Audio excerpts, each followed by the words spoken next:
Hello, everyone.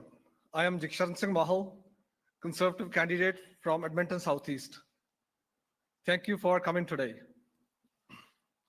I have the honor of hosting Pierre Poilievre for our Canada First announcement.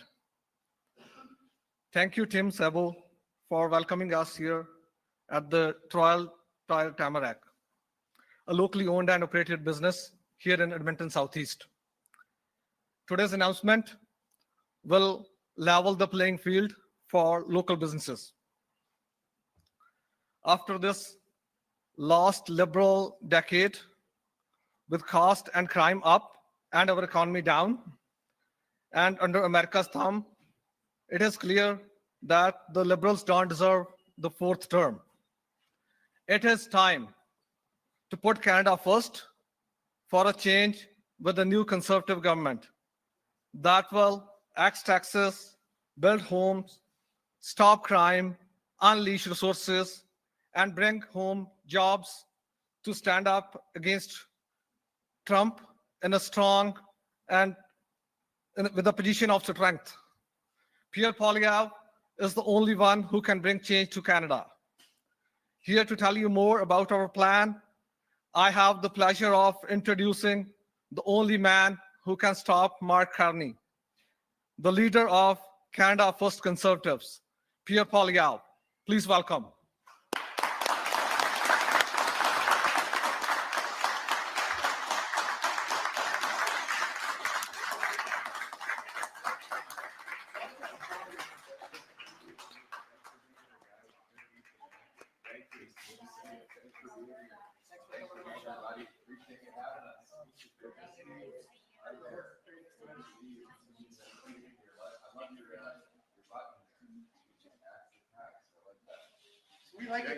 Thank you very much, my friend. Great to see you.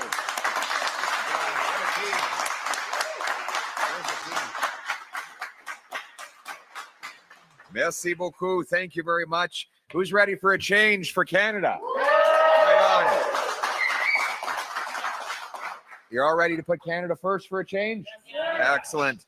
Quelle belle équipe ici, nos candidats. I'm going to just introduce them all as Ziad Abouteif, Jeg Sharon Singh Mahal. We have Saeed Ahmed, Billy Morin, Chief Billy Morin. You keep the title Chief forever? Excellent. So we'll be calling him Chief and we'll be calling him a Member of Parliament at the same time. And a great story. Balanced his budget, brought unemployment down 2/3, economic development he did for the Enoch Cree, what we need to do for all of Canada. We have the great Tim Uppal, Deputy Leader of the Conservative Party, is here. Miles Barry is with us as well. Where's Miles? There's Miles. Thank you very much for your candidacy and your hard work. And of course, the legendary Matt Generou, longtime servant to the people of Edmonton. Let's give him a round of applause. I want to give a big thanks to the workers here and, of course, the owners at Trail Tire Tamarack, a real Canadian success story. For 30 years, they've been keeping our cars and trucks moving in top-notch condition with the best mechanical work, diagnostics, tire work for cars and trucks. Bring your automobiles here. If anybody who has a Conservative membership gets free admission to the facility. They are really a symbol of everything that is great about our country. Hardworking people, getting up every day, building our country, doing their jobs, paying their taxes. But unfortunately, after the lost Liberal decade, they are paying more taxes than ever before, getting squeezed on all ends by a system that rips them off. After the lost Liberal decade, there are two classes of Canadians. There are the hardworking people behind me who pay too much and spend hours filling out paperwork for CRA. And then there are the global elites who dodge taxes using sophisticated overseas tax havens, who reap all the benefits of Canada and contribute nothing at all. This is life after the lost Liberal decade. And can you believe it?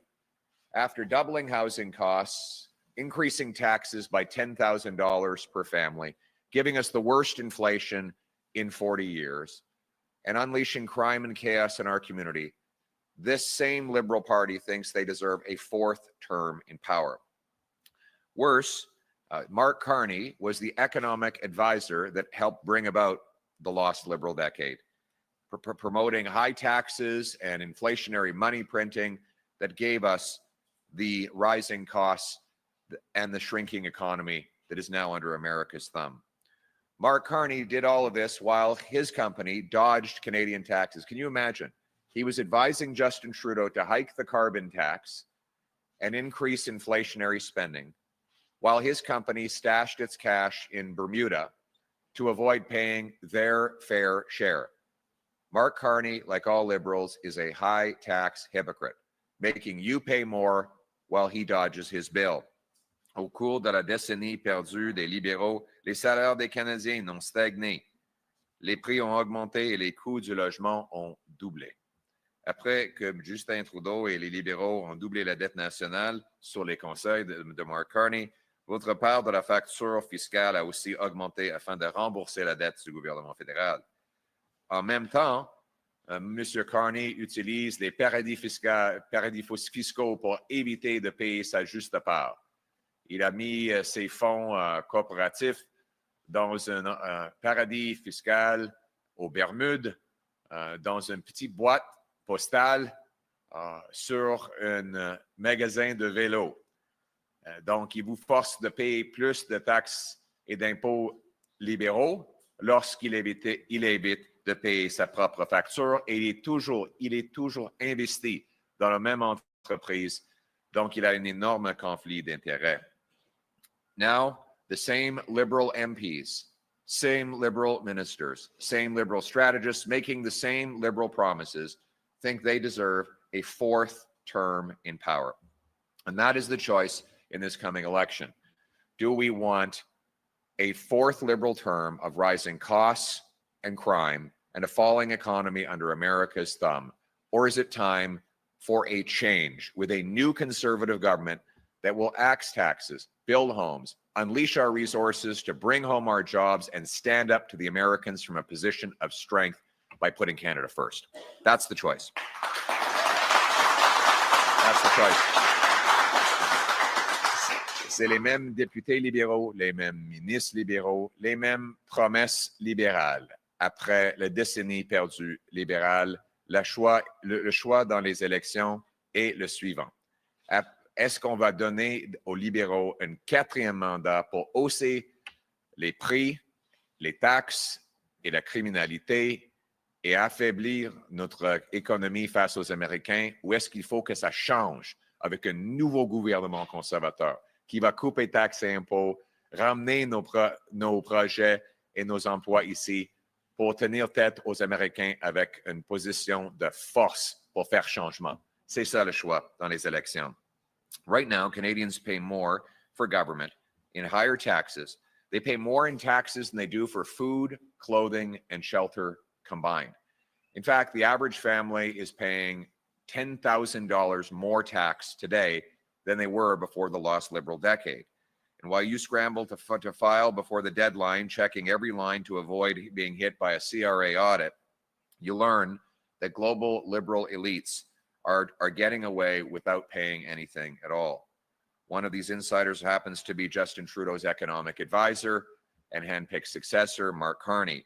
It turns out that at the same time he was advising Trudeau for higher taxes, Carney was stashing his company cash in an offshore fund registered to a post office box above a bicycle shop in Bermuda. Now, he didn't pick Bermuda for the weather. KPMG says that Bermuda has no capital gains tax, dividend tax, or withholding tax, making it one of the world's most notorious tax havens. In fact, Mark Carney's company has been called Canada's biggest tax dodger. Well, while you're double checking your tax return to avoid a penalty, Carney and his global elite Liberal friends dodge theirs, and then they make the government raise taxes on these people behind me to pay the difference. Last year alone, the Liberals, with Carney advising them, wrote off $5 billion in corporate taxes, including $1 billion for just 5 companies. Meanwhile, the CRA was busy harassing small businesses and charities, forcing them to rifle through old receipts from 6 years earlier, charging fees and fines and endless accounting and lawyer fees falling on the backs of businesses not different than this one. You can't avoid your taxes. Global elites should not be able to either. And that is why I will end the liberal 2-tier tax system, where elites get loopholes and working people get audited. And I'm going to be putting hardworking Canadians first for a change. Here's how. 1, we will be naming a Bring It Home Economic and Tax Task Force, whose mandate will be to ensure that we close overseas tax havens and force the very wealthy to pay what they owe. That my task force will specifically propose solutions to close loopholes that allow tax havens to be a source of evading taxes for the well-connected and the global elite. I'll also direct CRA to reapportion the use of its staff. We're going to have fewer auditors going after charities and small businesses, and more going after international tax evaders. The goal will be to collect an extra $1 billion from international tax havens and by closing the loopholes that enable them. We will create a public name and shame registry so that global, multinational, and billionaire tax dodgers are named and exposed so that everyone knows who they are. And we will expand the offshore tax informant program, giving whistleblowers up to 20% of recovered funds when they help expose illegal tax schemes. En tant que Premier ministre, je vais mettre fin au système fiscal à 2 vitesses des libéraux qui a profité Mark Carney et des autres élites mondiaux. On va fermer des échappatoires fiscales et on va faire en sorte, on va réduire le coût des audits sur le dos des travailleurs et des petites entreprises. Voici comment. J'ai déjà annoncé que je vais mettre en place un groupe de travail pour rendre notre système d'impôts et de taxes plus simple, plus bas et plus juste. Et sur le dernier point, plus juste veut dire qu'on va chercher des recommandations pour fermer des échappatoires et mettre fin aux paradis fiscaux.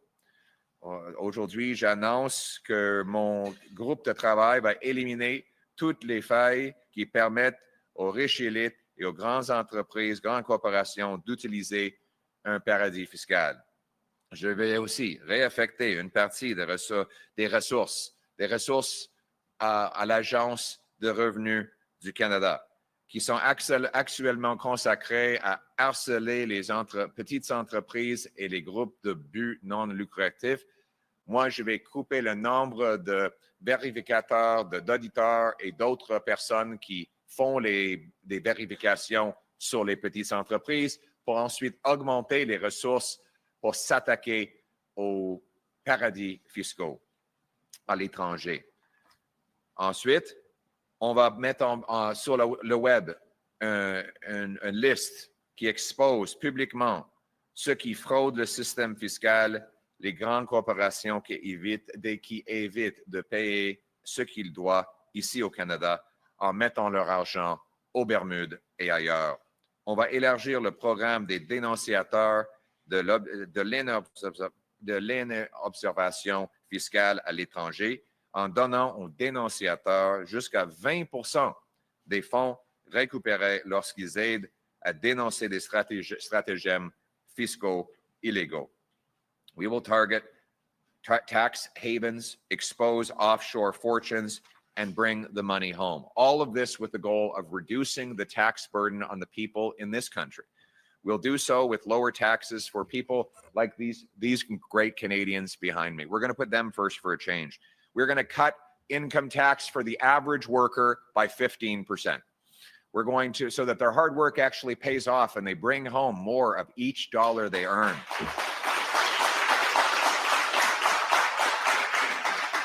We're gonna axe the federal sales tax on new homes to save them up to $65,000 on the purchase of a house. We'll cut energy taxes by getting rid of the entire carbon tax for everything, for everybody, for real, for good, for a change.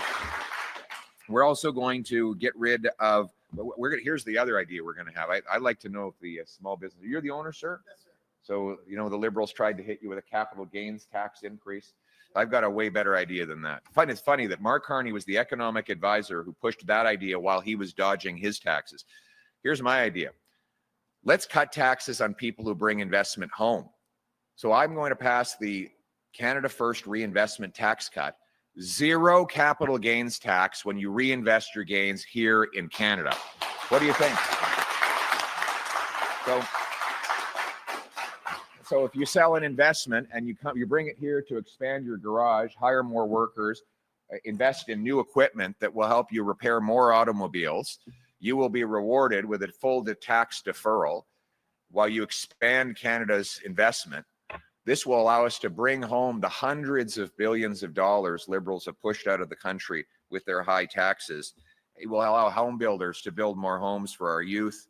It will allow businesses to provide bigger paychecks for our workers.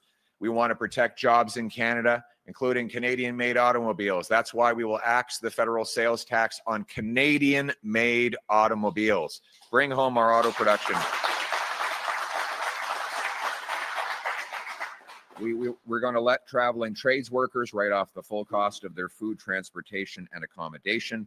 And we will back up the trades by training 350,000 young people to go through apprenticeships and work in great places like this. And we're going to unleash the production of our resources by repealing the Liberal no new development, no new pipelines law, C-69, the Liberal energy cap, gone. The Liberal industrial carbon tax, gone. We're going to unleash Canadian energy production to bring the jobs home to this country so we can stand up to the Americans from a position of strength. On va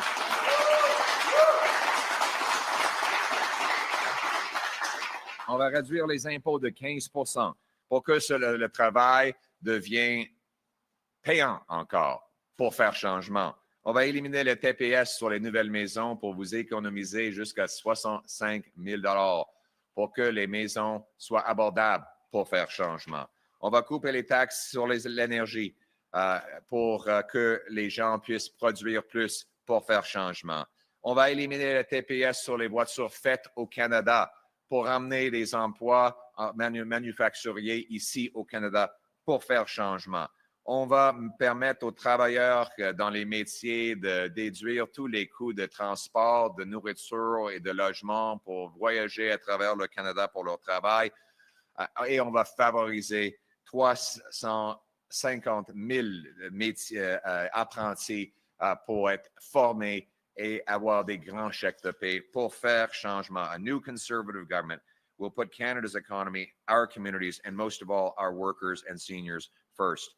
We will unlock incredible potential of this country. We should be the richest nation on earth, but what it takes is having a new government with a real change that will axe taxes, approve construction of homes, pipelines, and other opportunities for Canadians. And that is what is at stake in this election. Canadians have a choice. After the lost Liberal decade, are they going to bring back the Liberals for a fourth term of rising crime and costs and a falling economy under America's thumb? Or are they going to choose change with a new conservative government that will axe taxes, unleash construction, build homes and pipelines so that we can stand up to the Americans from a position of strength and put Canada first for a change? Let's bring it home. Thank you very much. Thank you. Thank you. We will now take questions from the floor. Good morning, Supreet from My Radio 580. You briefly mentioned scrapping Bill C-69, and your announcement this morning further elaborated on that. You've promised to scrap C-69 and fast-track energy projects. How do you balance out the Indigenous land rights and environmental review processes, especially in light of the recent court rulings on Indigenous consultation? Yes, you're a very good question. After the lost Liberal decade, Indigenous rights have been trampled by this Liberal government. Liberals blocked the Northern Gateway pipeline with Mark Carney's vocal, on the record, opposition to that pipeline, even though 80% of First Nations people along the path supported the pipeline. They killed the Tech Frontier mine, even though all 20 First Nations communities around the mine were 100% in favor of it. And the Liberals are keeping our First Nations people in poverty by blocking the resource projects that their communities support. And we interpret Section 35 of the Constitution to go both ways, that we have to consult First Nations who are opposed to projects, but we have an obligation to consult also those that are in favor of them. The Liberals did not consult one First Nations community when they killed the Northern Gateway pipeline. And the result is that the 500,000 barrels of oil that we could have been sending to Asia at world prices every day are now going to the Americans at enormous price discounts. And make no mistake, it's the same Liberal MPs, same Liberal ministers, same Liberal strategists with the same Liberal policy. And Mark Carney testified against the Northern Gateway pipeline. So let's not, because he has a banker's haircut and he wears a normal pair of navy blue socks, don't think his position on these issues is any different than Trudeau. He supports C-69, which means there will not be another pipeline or LNG plant ever built again in this country. He supports the energy cap, which applies to Canadian energy, but not American energy. He supports an industrial carbon tax, which will make major projects impossible to go ahead. So electing the Liberals to a fourth term will mean higher costs and crime and a falling economy under the American thumb. What we need is a change with a new Conservative government that will axe taxes, green light home building, pipelines, resources, so that we can stand up to the Americans from a position of strength for a change. Thank you very much. En français. Merci beaucoup. Très bonne question. Les libéraux ont ignoré nos communautés autochtones. Ils ont annulé le pipeline Northern Gateway, même si 80% des communautés autochtones étaient en faveur du projet et que ces communautés auraient eu des énormes bénéfices économiques si ce projet avait été allé de l'avant. M. Carney a témoigné contre ce projet. Les libéraux ont bloqué le Tech Frontier Mine. Il y avait 20 communautés autochtones autour du projet et 100% d'eux étaient pour le projet. Donc, M. Carney appuie encore la loi C-69 anticonstitutionnelle qui est opposée par tous les premiers ministres provinciaux, y compris le premier ministre du Québec, qui va faire en sorte qu'on ne va jamais avoir une usine de liquéfaction et d'exportation, jamais un autre pipeline, jamais de ressources naturelles et toujours la dépendance sur les Américains. C'est les mêmes libéraux, la même gang libérale qui ne va rien changer. Il faut que ça change. On ne peut pas nous permettre un quatrième mandat libéral de coups et de crimes qui augmente une économie qui tombe sous la dépendance des Américains. Il faut que ça change avec un nouveau gouvernement conservateur qui va donner le feu vert aux projets de ressources naturelles, aux constructions de logements, aux réductions d'impôts pour que le Canada soit fort face aux Américains pour faire changement. Thank you. Next question. Welcome to Edmonton. Thank you. Great to be back. When just this last December, when Mark Carney was still running Brookfield and economic advisor to Trudeau, he talked about a deal he had worked out where his whole idea was to change government policy and then have Brookfield invest. This was about jet fuel in Texas, where they convinced governments to bring in 10% biofuel by 2030, biofuel being about 80 cents per liter more expensive. So he is both advising, and then his company is signing $1 billion deal to profit. Stephen Thibault, Gerald Butts, and Carney's own wife, Diana Fox, is involved in the same kind of consulting. What kind of impact has this kind of way of doing business had on the Canadian people and on the Canadian economy? Well, it's It's crony capitalism. It works against these people behind me. Let's just unpack what Mr. Carney did in this particular case. He used his political power to convince the British government to require more expensive jet fuel and for air travel. And then his company invested $1 billion in the company that was selling that jet fuel. So if, God forbid, a family like the people behind me here want to take their kids on a vacation somewhere, they have to pay higher airplane ticket prices to fund this more expensive jet fuel so that Mark Carney's $1 billion investment can pay off. Mr. Carney is not a businessman. He is a political grifter who has used his political influence to turn decisions that profit his company at the expense of workers and seniors.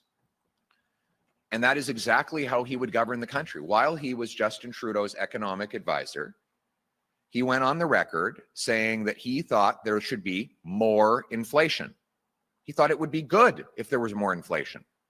Well, it turns out Brookfield, his company, profits from inflation. They get to charge higher rents on their tenants, according to their CEO. So he has used his political influence to rip off workers and seniors. And now, with all the political power of a prime minister, he continues to be invested in the same company, Brookfield, the same company that benefits by raising inflation, by raising energy prices, and by ripping off workers and seniors. Today's announcement is another example of that. How would Mark Carney ever be trusted to make our tax system fair when he's invested in a company that has billions of dollars of cash stashed away in an overseas tax haven?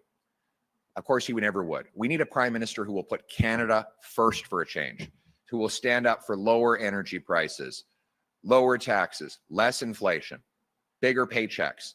I've been spending my entire adult life fighting for the people who are here behind me today, fighting for their paychecks, for their quality of life, for their future, to bring home Canada's promise. Thank you. En français. Merci. Oui. Donc, M. Carney a passé des années à utiliser son influence politique pour profiter de son entreprise. C'est le capitalisme des petites amies qui cède avec l'influence politique. L'exemple que vous donnez, M. Carney a utilisé son influence politique avec le gouvernement de la Grande-Bretagne d'obliger l'usage d'un carburant plus cher pour les avions. Ensuite, son entreprise a investi $1 milliard dans l'entreprise qui vend cet carburant. Donc, il a augmenté le coût d'acheter un billet pour aller en vacances pour des familles de la classe moyenne, pour subventionner des carburants plus chers dont il a personnellement profité. Il a dit aussi qu'il favorisait de l'inflation il y a 4 ans parce que son entreprise Brookfield profite de l'inflation. Il a conseillé Justin Trudeau d'augmenter les taxes ici au Canada en même temps qu'il cachait ses investissements dans un paradis fiscal aux Bermudes. Il devient plus riche en rendant les Canadiens plus pauvres. Et c'est exactement le contraire de ce qu'on veut d'un premier ministre. Encore, il a toujours ces mêmes investissements qui vont à l'encontre des intérêts de nos travailleurs et nos citoyens. Donc, il nous faut un premier ministre qui va mettre les Canadiens d'abord, les travailleurs, les aînés. Et c'est ce que je fais depuis toute ma carrière politique. Réduction d'impôts et de taxes pour notre monde. Ramener la production ici pour nous. Un système d'impôts qui favorise les Canadiens et non pas les élites mondiaux. C'est ça le but. Donc, le choix, c'est est-ce qu'on veut un 4e mandat des libéraux pour augmenter le coût sur le dos des travailleurs et aînés ou un nouveau gouvernement qui va mettre le Canada d'abord pour faire changement. I'll just say one last thing in English. Mark Carney has been getting rich by making the working class poor. We need a prime minister who will do exactly the opposite. And that's why we need a new conservative government for a change. Thank you. Thank you. Next question. Hi, Mr. Poilievre, Laura Stone, Globe and Mail. I want Hi, to Laura. ask How about, did you like our rally last night? well, I wanted to ask about your rallies Thank you. and whether size matters. I actually want to know about your rallies and what your strategy is and who you're talking to, because you bring up things like woke mob, Century Initiative, bulldozing the CBC. I'm exaggerating, but getting rid of CBC HQ. At what point are you just talking in an echo chamber to people who already feel that way, or do you feel like these are broadening the tent of support to liberal or undecided voters to get them on board with your campaign? I think it's pretty broad. I think how many people do you think we had last night? Thousands. Well, that's pretty obvious. I think you can be more precise than that. I don't. I mean, the party said 10,000 registered. There's reports of 15. I really can't Wow. say. One last question. When was the last time we had a rally that big in Canada? I don't know. I've never been to a political rally that big, I don't think. You know a lot about politics. Well, You're a thank you. very well-informed person. I know that if there were a bigger rally than that, you would know about it. I think so. But I think it was pretty incredible. Were any of you there? Yes. Magic, eh? Wow. Incredible. Listen, I think to have 10 or 15,000 people at one political rally, this is a movement like we've never seen because people want change. They want to put our country first for a change. They've seen that after the lost liberal decade of doubling housing costs, of rising crime, of taxes out of control, of our economy weakened under America's thumb, they can't afford to live.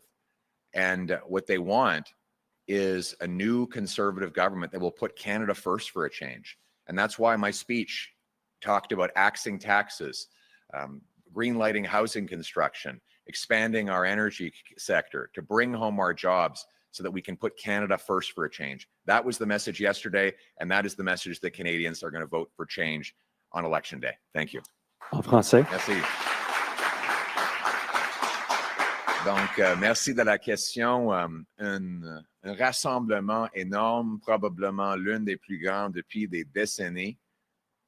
Ça représente une volonté des gens pour avoir un vrai changement, c'est-à-dire couper les taxes et impôts, donner le feu vert à la construction de logements, favoriser la production de nos ressources ici au Canada pour renforcer notre économie face aux Américains pour faire changement. Les gens ne veulent pas un 4e mandat libéral, ils veulent un vrai changement pour mettre le Canada d'abord, et c'est en votant conservateur qu'ils vont pouvoir le faire. Merci beaucoup. Thank you. We will now go to the final question. Oui, bonjour, M. Poilievre, Laurence Martin de Radio-Canada. Bonjour. De nombreux Haïtiens en Floride, traqués par Donald Trump, veulent venir au Canada. Est-ce qu'on doit les accueillir au pays ou les renvoyer aux États-Unis s'ils viennent? Je suis pour l'immigration légale. Donc, quand les gens arrivent ici au Canada, ils devraient montrer qu'ils sont ici, qui viennent des demandeurs d'asile. Ils doivent démontrer qu'ils sont des vrais demandeurs d'asile. Après la décennie perdue des libéraux, notre système d'immigration est brisé. Les libéraux ont permis une fraude massive en ce qui concerne les étudiants internationaux, les travailleurs étrangers et les faux demandeurs d'asile qui causent des pénuries des pénuries d'emploi, de logement et dans la santé. Moi, je crois qu'on devrait mettre fin à cette fraude et accueillir seulement des vrais demandeurs d'asile. Nous allons regarder cas par cas quand quelqu'un arrive au Canada, s'il peut montrer qu'il est un vrai demandeur d'asile sans un bilan criminel qui peut contribuer à notre pays, évidemment, il devrait pouvoir rester ici. Mais si c'est quelqu'un qui est un fraudeur, qui n'est pas vraiment demandeur d'asile, cette personne-là doit être expulsée. Après la décennie perdue ou avec un système d'immigration brisé et un premier ministre qui supporte toujours l'initiative du siècle, les Canadiens ne peuvent pas supporter un 4e mandat des libéraux. Il nous faut un vrai changement pour réparer le système d'immigration, permettre aux Canadiens d'avoir des logements et des emplois et mettre le Canada d'abord pour faire changement. Merci beaucoup. Thank you. That concludes today's press conference. Excellent. Merci, ça conclut la conférence de presse. Thank you. Oh, yeah, I can quickly just say, obviously, after the lost Liberal decade, our immigration system is broken. They've allowed massive fraud in international students, temporary foreign workers, and in false refugee claimants. And obviously, if someone is a true refugee, who are truly endangered abroad and they come in under the proper rules, then they should be allowed to stay. But if they're a fraudster, they will have to go. And the choice in this election will be, after a lost Liberal decade that broke our immigration system, doubled our housing costs, and put our healthcare system under enormous pressure, are we going to give them a 4th term in power? Or is it time for a change with a new Conservative government that will fix immigration, build homes people can afford, and bring home the Canadian promise for all Canadians? Thank you very much. Thank you, everyone. Okay. Thank you.